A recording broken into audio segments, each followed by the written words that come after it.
Hey, what's up, y'all? Good morning. Good morning. I got a quick tip for y'all. This your girl Sharita, the behavior and literacy strategist, coming at you from the Morgan Unlimited Growth Institute, where you can find solutions for both your child's behavior and literacy challenges. I got a good one for y'all, a real quick tip on math word problems. Okay, now, does your child run away from word problems? Like they okay with doing the math, but then when it comes to the word problems, they run the other way? Well, I got a quick tip for you. Now, first, and I spoke about this before, your child needs to be able to read the math word problem. A lot of kids are intimidated because when it's time for them to do the math word problem, they can't read it or they can't understand it. So, of course, as I talked about before, I've been talking to y'all about this. I go through a whole process of getting kids to, and I have an actual class where I teach kids how to master word problems. They learn how to read, understand, solve, then create their own math word problems. Because if our kids can create it, okay, now they changing the game. Hello, good morning. So nice to see you. Good morning, beautiful. Right back to you. I got a good one today, okay?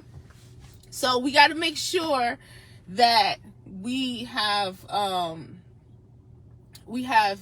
make sure that they understand those four things. Focus on that. Make sure your child can read the math word problem. They understand what's going on in the word problem. They know how to solve it, and then they can create their own. Also, make sure they explain to you what's going on in the word problem and how they solved it. How'd you get that answer? I always ask, how'd you get that answer? How'd you get that? And what'd you do next? And what you do next? And what you do next? When they're talking about it out loud, then they are growing in their own understanding. But let me tell you about the quick tip, okay? So when your child is reading the math word problem, a lot of times kids try to just hurry up and do something with the numbers, throw the numbers together without really connecting to the story in the math word problem. And I tell them, all right, that a math word problem ain't nothing but a story with some math in it. So I teach them to really connect with the story before they even attempt to do the math, okay? How do I help them do that? One of the ways is I have them change the names of the characters in the math word problem and make it themselves. I said, put yourself in the word problem. So if my student that I'm working with name is Zaire, then I tell him to change the name of whoever's in the word problem, change the name. Now it's you, okay? So instead of saying Peter was playing a game with Jack, then you would say a basketball game with Jack. Then you would say, I was playing a game with, and then put your brother's name in there, okay? So instantly when that happens, they start to connect with the word problem. When it comes down to word problems and also reading a story and then answering questions, kids have to connect with the text. They really have to know what's going on and connect with the text. If they have reading challenges, if they're scared about getting it wrong, if they're used to people reading it for them, they're not connecting with it. They just trying to hurry up and go through it. So we have to pause them and help them connect with it. So an example of this was we had a word problem. It was about basketball, like I was just saying. So there were two boys playing basketball, and they said in the word problem, it said that each basket that they make is worth 3 points. Okay, so one of the boys made 6 baskets, another boy made 9 baskets, and then they had to do the math to figure out how many baskets did they make altogether. So I told them to change it and put his name in it and his brother's name. So I said, now imagine y'all on. Good morning, Evelyn. Good morning. We're talking about helping kids master math word problems. Now imagine y'all on, this is what I told them, imagine y'all on the basketball court. You can see that, right? It's like, yeah, because you play basketball, okay? Y'all about to play a game. There's only 2 of y'all. Who is with you on the basketball court right now? So then he'll say his friend's name or his brother's name. Okay, so you and your brother, Okay, we'll call him Raheem. You and your brother are on the basketball court, and y'all about to play the game. So one of y'all says what? And then have him fill in the blank. What is the rule what's the rule of the game?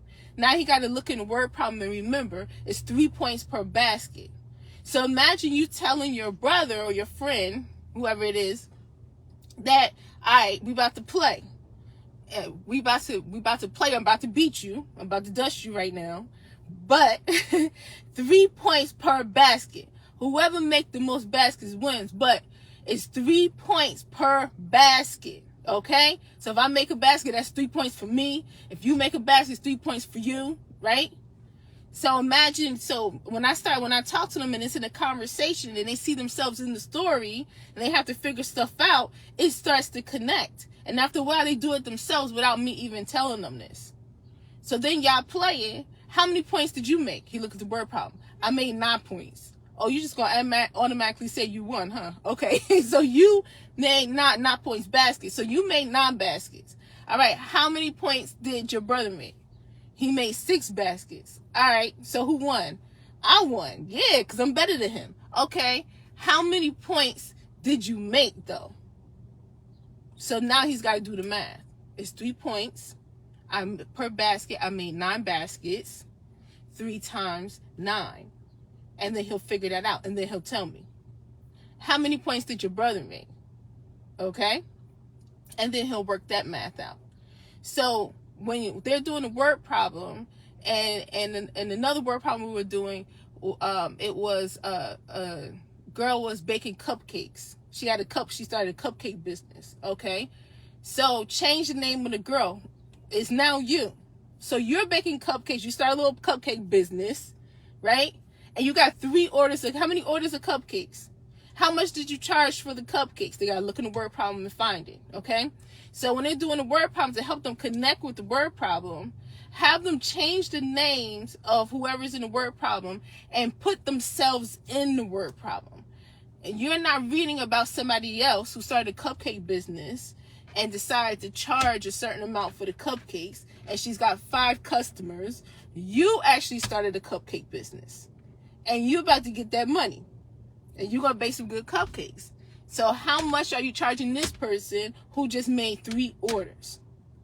Change it out. Have them put themselves in the word problem. Have them have to go back into the word problem multiple times to find the details to go along with the story.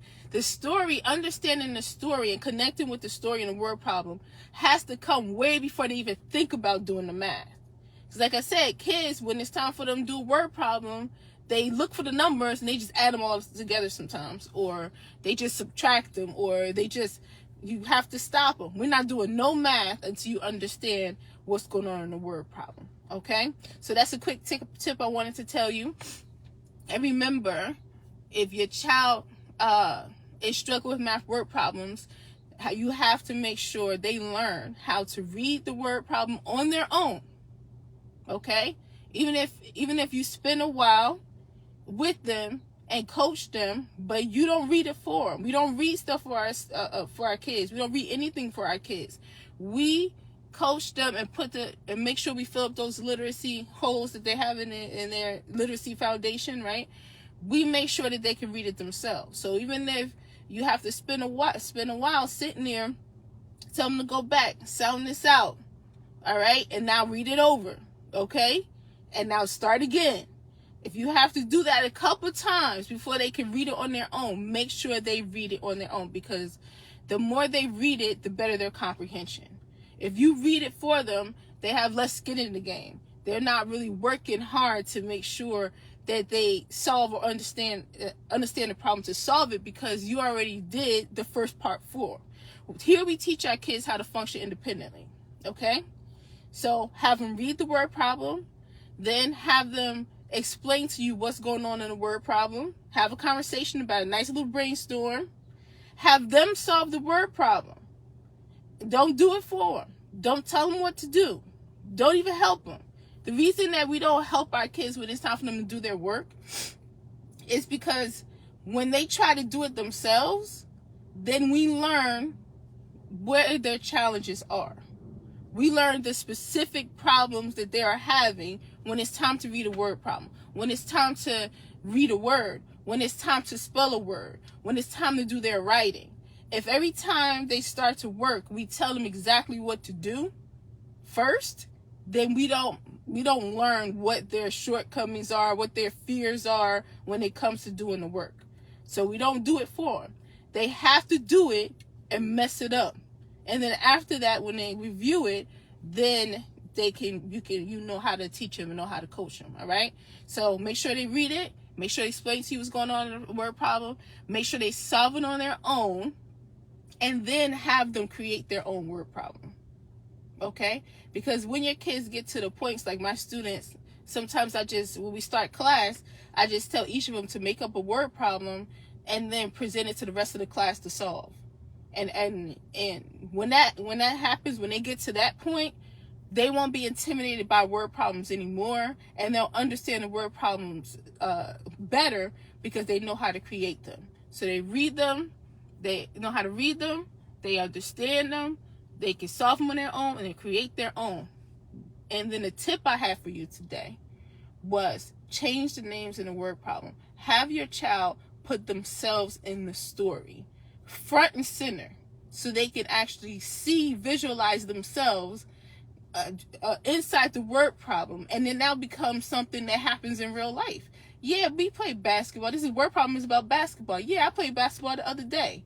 Yeah, I can see myself want to start a cupcake business, and this is what I would do, and I can imagine talking to a customer and telling the customer about the prices of of a batch of cupcakes and how many they're getting in, and have them connect with the word problem. They're not reading about somebody else. They're actually themselves in the word problem. And that's a higher level learning and creation. And that's what we do here. We love it, don't we? So I want to thank y'all for watching. I'm getting ready to run inside and get to work. But thank you so much for coming, Tara. I always get your two names mixed up. Latifah. Good morning. Good morning, Evelyn. Thank you, ladies. I love y'all. I hope you're having a beautiful day. I hope you're enjoying your summer. Summer classes are underway.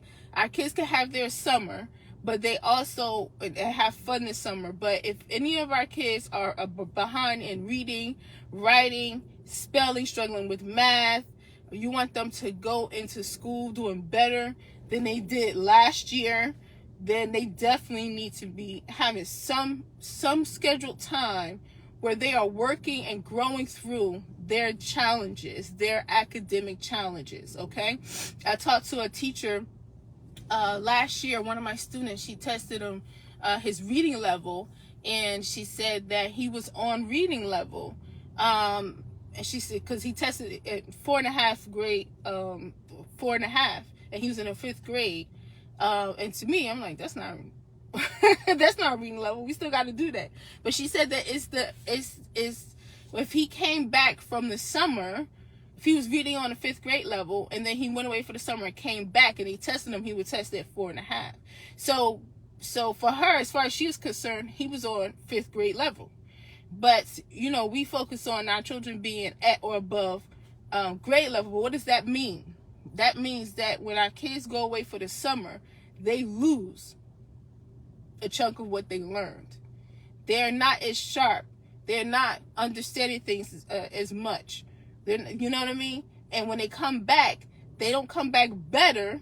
They come back a couple steps behind. So what we do is we make sure that we teach our children, and we always homeschool our children whether they're in school, public school or not, so that when they go back sharp. And the teacher don't have to do a lot to get them back into the swing of things. And they've been learning all this time. Their brain has been working, okay? Because the new school year is a new chance to change the game, all right? So for summer classes, they're already underway. I have included more classes this year because last year was a great success. This year, we changing the game. We taking it to the next level. So I moved my schedule around so that I can include more classes at a discounted price, just so we could do even better than last year. And the kids are doing really well. And we just started, so it's still time. If you want to have your child benefit from this more intense summer schedule. And it's not there. It's not going to take away their whole summer. It's not hours a day. It's only a couple of hours a day. Okay. So, if you want your child to benefit from, the more intensive, more focused, more targeted, more customized, even more successful summer program we got going on right here, then go ahead and send me a message so I can book a free consultation for you. Okay, you can send me a direct message or go to growthinstitute.mykajabi.com. That's GROWTH, because that's what we do here, institute.mykajabi.com. All right, looking forward to it. All right, y'all, and I will see you very soon. Believe in yourself, believe in your child, honey, and always remember that growth is unlimited. Peace.